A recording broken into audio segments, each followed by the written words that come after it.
आभार। मैं संकेत कुमार एक बार फिर आप सभी के समक्ष उपस्थित हूं। जैसा कि आपको अवगत करा दूं कि आज फिलहाल हम अपने क्षेत्रीय नर्मदा तट ककरा घाट पर मौजूद हैं। सबसे पहले आपको बता दूं कि स्वच्छता को लेकर आज ये वीडियो बनाया जा रहा है। कल हम लोगों ने कार्यक्रम किया, मेला का आनंद लिया, सभी लोग यहाँ पर आए, काफ़ी भीड़ थी, पुलिस प्रशासन की मौजूदगी है। अभी भी यहाँ पर शायद ऊपर पुलिस खड़ी हुई है, लेकिन आपको ये बता दूं कि मेले के साथ साथ हमको कुछ चीज़ों का ध्यान रखने की आवश्यकता भी होती है। सरकार द्वारा, प्रशासन द्वारा चलाई जा रही मुहिम स्वच्छ भारत इंडिया के तहत आज हम जानने निकले हैं कि स्वच्छता के क्या कुछ मूलभूत सिद्धांत हैं। स्वच्छता कैसे आएगी? क्या सरकार के बोल देने से स्वच्छता आएगी या फिर स्वच्छता लाने के लिए हमको कुछ पहल करने की आवश्यकता है? सबसे पहले आपको कुछ लोगों के रुझान बताने का प्रयास करता हूं कि क्या कुछ स्वच्छता को लेकर लोगों का मानना है। महोदय जी, क्या नाम है आपका, क्या कहेंगे आप? चंद्रेश मेरा नाम है सर। मैं गाड़ावाड़ा में ब्रांच मैनेजर हूं और सर मुझसे जो सवाल पूछेंगे मैं उनका सही जवाब दूंगा। बताइए। हाँ, तो स्वच्छता के बारे में आपका क्या मानना है? स्वच्छता के बारे में सर यही मानना है, ये नर्मदा नदी में जो प्रसाद लाते हैं, जिसकी पॉलीथीन निकलती है, वो नदी में ना छोड़ें। जो दिया छोड़ते हैं वो नदी में न डालें, और जो अपन नारियल फोड़ते हैं वो नट्टी नर्मदा जी में डाल देते। कुछ लोग में समझ नहीं है, तो उसको सर आप लोग जागरूक करें, क्योंकि वो नट्टी जो डालते हैं वो कल को किसी दूसरे व्यक्ति को अड़ जाती है। तो कोई अच्छे काम के लिए आता है, उसके साथ बुरा हो जाता है। तो इसलिए सभी से यही बोलेंगे हम कि कृपया स्वच्छ बनाएं, नर्मदा जी में शैम्पू साबुन का यूज ना करें। ठीक है सर, और कुछ बोलना है? व्यवस्थाओं के अनुरूप स्वच्छता जब एक हमारे सामने सरकार द्वारा लाया गया था कि स्वच्छ भारत का इरादा कर लिया हमने, देश से ये वादा कर लिया हमने, स्वच्छता की डोर को आगे बढ़ाना है, स्वच्छता की इस मुहिम को घर घर तक पहुंचाना है। आइए कुछ और जानने का प्रयास करते हैं कि क्या कुछ स्वच्छता के लिए आपका मानना है। नमस्कार, मेरा नाम नीलिमा मनोज शर्मा है। मैं शांति नगर कॉलोनी से हूँ। इन्होंने जो मुहिम चलाई है बहुत अच्छी चलाई है। हमें खुशी है कि कैसे ऐसे ही कुछ लोग अगर जुटे स्वच्छता के बारे में, तो कभी नर्मदा मैया हो या गंगा मैया हो, कभी गंदी ना हो। लोग यहाँ आते हैं अपना सब कुछ दुख दूर करने के लिए, लेकिन नर्मदा मैया हो या गंगा मैया को ही गंदा करके जाते हैं।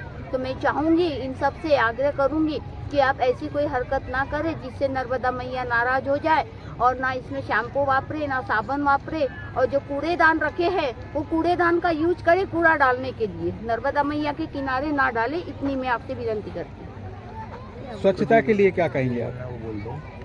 देखिए, स्वच्छता एक बेहद ही ऐसा पहलू है जिसको हम गली चौबारों में निरंतर देखने का प्रयास करते हैं। हम आपको बता दें कि स्वच्छता हमारे घर के पूजा घर से ही स्टार्ट हो जाती है। पूजा घर हो, हमारा घर हो, हमारा आंगन हो, हमारे रोड हो, हमारी नालियाँ हो, स्वच्छता का जो अभाव है वो कहीं ना कहीं हमको तो बेहतर बनाता ही बनाता है, लेकिन साथ में हमारे समाज को, हमारे जनमानस को भी बेहतरी की ओर आगे बढ़ाने में अग्रसर रहता है, अग्रणी रहता है। स्वच्छता का जो प्रयास है वो कई सारे मंचों से बोलने के लिए हमें अच्छा लगता है, लेकिन जब हम उसको करने के लिए आगे आते हैं तो हमें कहीं ना कहीं करने में परेशानी होती है। स्वच्छता हमारे धर्म से भी संबंधित होती है। स्वच्छता आप देख पा रहे हैं, नर्मदा मैया के ऊपर हमारे क्षेत्र में इतनी बड़ी आस्था है। अमरकंटक से लेकर खंबात की खाड़ी तक जितने भी तट हैं नर्मदा क्षेत्र के, हमें स्वच्छता लाने की आवश्यकता है, क्योंकि ये हमारे धर्म प्रधान का क्षेत्र भी है। दीप जला देने से स्वच्छता नहीं आ जाएगी, अपितु हमें खुद जागरूक होकर लोगों को अवेयर करने की आवश्यकता है। कुछ महिलाएं और हमारे साथ में स्वच्छता को लेकर जुड़ी हैं, इनसे जानते हैं इनका मत क्या है स्वच्छता के ऊपर, इनका मानना।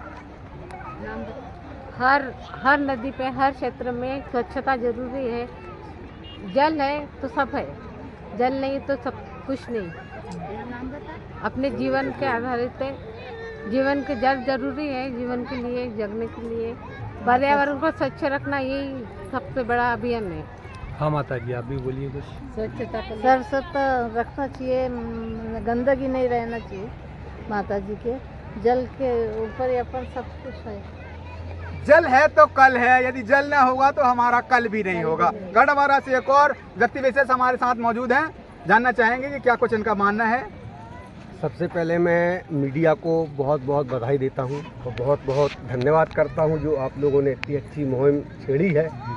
और मैं तो ये कहूँगा कि माँ नर्मदा के तट पे जो आता है वो हमेशा साफ़ सफाई का सबसे पहले ध्यान रखें। अगर हम सब मिलके अगर इसको साफ़ सफाई को अगर आगे बढ़ाते हैं तो निश्चित ही माँ नर्मदा मैया बिल्कुल स्वस्थ रहेंगी और हम लोगों को सबको अच्छा आशीर्वाद मिलेगा।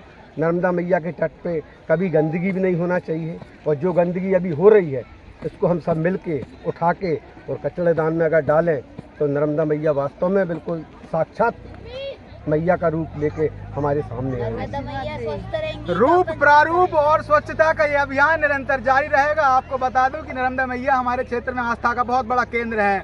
अपितु आपको ये भी बता दूं कि जब हम आस्था के केंद्र में रहते हैं तो कहीं हम आस्था से विमुख भी हो जाते हैं, क्योंकि छोटी छोटी बातों को हमको ध्यान रखने की आवश्यकता है। जब हम भगवान की पूजा अर्चन करते हैं तो हम फूल का भी ध्यान रखते हैं, बेलपत्री का भी ध्यान रखते हैं, हम कपूर भी लगाते हैं, दीप प्रज्वलित भी करते हैं। लेकिन जब हम दीप प्रज्वलित नर्मदा मैया के क्षेत्र में करते हैं तो हमें हर हफ्ता में कम से कम 3 या 4 बार यहाँ आकर यहाँ की साफ सफाई का जायजा भी लेना आवश्यक है। समस्त समाज सेवियों से निवेदन है, यहाँ के समस्त यहाँ पे जो लोग निवास रहते हैं उनसे भी निवेदन है कि नर्मदा मैया क्षेत्र में साफ सफाई का वातावरण बनाए रखें और लोगों को अवेयर भी करते रहें। यदा यदा हि धर्मस्य ग्लानिर्भवति भारत अभ्युत्थानम् अधर्मस्य तदात्मानं सृजाम्यहम् परित्राणाय साधूनां विनाशाय च दुष्कृतां धर्म स्थापनार्थाय संभवामि युगे युगे। ये हमारा आज नहीं, हमारा कल भी है। जय हिंद, जय भारत।